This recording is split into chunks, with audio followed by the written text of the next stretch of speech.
1974 में एक कॉन्फ्रेंस रखा गया था लाहौर पाकिस्तान में, और ये कॉन्फ्रेंस था OIC का, ऑर्गेनाइजेशन ऑफ इस्लामिक कॉर्पोरेशन। ये one of the most significant meeting थी तमाम वो 50 मुस्लिम नेशंस में, जिधर हर कंट्री के किंग्स, गवर्नमेंट के हेड्स और डिप्लोमेट्स ने इस मीटिंग को अटेंड किया गया था। ये मीटिंग में ढेर सारी चीज़ें डिस्कस हुए थे, जिसकी वजह से फ़लस्तीन को पावर में ला सक रहे थे और वेस्टर्नाइज बैंक्स को तबाह करने के लिए नए नए टैक्टिक्स दिए जा रहे थे। मगर क्या आप लोग को मालूम, ये की कॉन्फ्रेंस होने के चंद महीने बाद बड़े से बड़ा किंग, गवर्नमेंट डिप्लोमेट और रूलर्स की हत्या होते गई।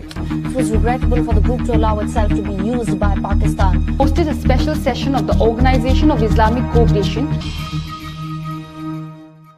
ऑर्गेनाइजेशन ऑफ इस्लामिक कॉर्पोरेशन एक इंटर गवर्नमेंटल ऑर्गेनाइजेशन था जो कि स्टार्ट हुआ था 1969 में, कंसिस्टिंग ऑफ 57 मेंबर स्टेट्स। इसका दूसरा कॉन्फ्रेंस रखा गया था लाहौर पाकिस्तान में, और इसे लाहौर समिट के नाम से जाना जाता है। इसके अंदर हेड ऑफ द स्टेट्स थे सऊदी अरब के किंग शाह फैसल, फलस्तीनी leader Yasser Arafat, Egyptian leader Anwar Sadat, Gaddafi, UAE Sheikh Zayed, Morocco, Kuwait, Lebanon, Libya, almost 57 Muslim nations थे इसके अंदर। ये लाहौर का समिट हेड किया गया था पाकिस्तान के उस वक्त के प्राइम मिनिस्टर के जरिए, जिसका नाम है जुल्फिकार अली भुट्टो। कहा जाता है इस कॉन्फ्रेंस को one of the most extra ordinary summit, क्योंकि इसके अंदर जो डिस्कशंस हुए थे वो वेस्टर्नाइज पावर को एक बहुत बड़ा धक्का था। मगर धक्का पड़ने से पहले ही ये एक एक लीडर की हत्या किए। इस्राएली मोसाद एजेंट्स और वेस्टर्नाइज पावर रखने वाले लोग ये कॉन्फ्रेंस के दुश्मन क्यों थे? ये कॉन्फ्रेंस में क्या क्या चीज डिस्कस की आपको पता है? कि फलस्तीनियों को जेरूसलम में पावर कैसा दिया जाए, कैसा इजरायली ऑक्यूपेशन को जवाब दे ईस्ट जेरूसलम में, जो कि 6 डे वॉर में जीत हासिल कर लिया था। शाह फैसल जो कि उस वक्त के सऊदी अरब के किंग थे, उनका ख्वाब था ये जो तमाम बैंक है जो यहूदी लोग चलाते हैं उसको ब्रेक कैसा करे, और ये 57 मुस्लिम नेशंस का एक सेंट्रलाइज बैंक बना के एक यूनियन बैंक कैसा तैयार करें, क्योंकि हर कंट्री जो है खर्जे में गई हुई थी, और ये खर्जा ये यहूदी बैंक्स की तरफ से हो रहा था। क्योंकि अमेरिका क्या करता है, वॉर करके गोल्ड रिजर्व बढ़ाता है और जितनी चाहे उतनी मर्जी से ये अपनी फिएट करेंसी छापता है, जिसके वजह से दुनिया में इन्फ्लेशन आ रहा है। आप लोगों को बता दें कि ये हिस्ट्री वापस रिपीट हो रही है ब्रिक्स के जरिए। हमारा अगर आप लोग प्रीवियस वीडियो नहीं देखे, BRICS is it the new world order, जिधर सऊदी अरेबिया, रशिया, चाइना ऐसे कंट्रीज मिलके अमेरिका को एक बहुत बड़ा धक्का पहुंचाने वाले हैं। मगर आप लोग को मालूम, इसके चंद महीनों के कॉन्फ्रेंस के बाद एक एक किंग की, एक एक रूलर की हत्या होना शुरू होती है, और ये ऑब्वियस सी बात है कि इनके पीछे किसका हाथ था। आप लोग को यहाँ पे बताते हैं कि कौन से लीडर्स को कैसा इन लोगों ने मारा चुन चुन के।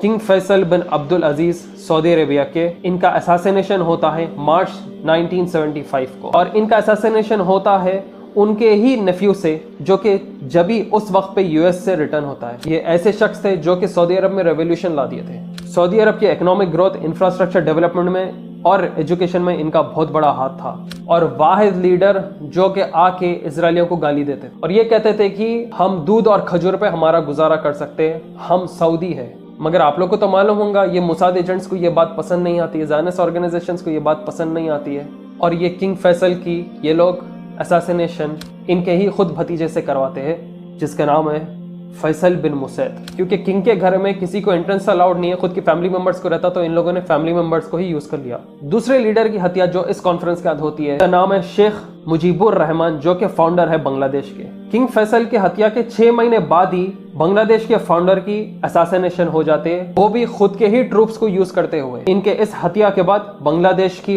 पूरी पॉलिटिकल सिस्टम तबाह हो जाती है, बहुत सारे ट्रैजिक इवेंट्स आ जाते हैं। इसी के फौरी बाद इनकी बेटी शेख हसीना को इनकी लेगेसी कंटिन्यू कराने के लिए आज तक हम देख रहे हैं। तीसरे लीडर पे आते हैं Zulfikar Ali Bhutto, 4th president and 9th prime minister of Pakistan, जिसने इस समिट को होस्ट किया था लाहौर में। डिथ्रोन किया गया मिलिट्री क्रूप के जरिए 1977 में। 18 मार्च 1978 में भुट्टो को गिल्टी करार किया जाता है मर्डर के लिए, और इन्हें डेथ सेंटेंस सुनाई जाती है। रावलपिंडी पंजाब में हैंग किया जाता है, और जुल्फिकार अली भुट्टो का ट्रायल और एग्जीक्यूशन अभी तक कंट्रोवर्सी में है टिल डेट। जुल्फिकार अली भुट्टो का एक खत था उसकी बेटी को कि I did not kill that man, my God is aware of it. अगले वाली लीडर जिसकी हत्या ये मोसाद एजेंट्स ने किया है वो है यासिर अरफात। यासिर अरफात एक फलस्तीनी लीडर, एक प्रोमिनेंट फिगर, जिनकी हत्या हुई 2004 में एक पेरिस हॉस्पिटल में, और वो भी मिस्टीरियस सर्कमस्टेंसेस में। कहा जाता है रिपोर्ट्स के हिसाब से कि इजरायली गवर्नमेंट ने बहुत बार ट्राई किया असैसिनेट करने को यासिर अरफात को, मगर इनके तमाम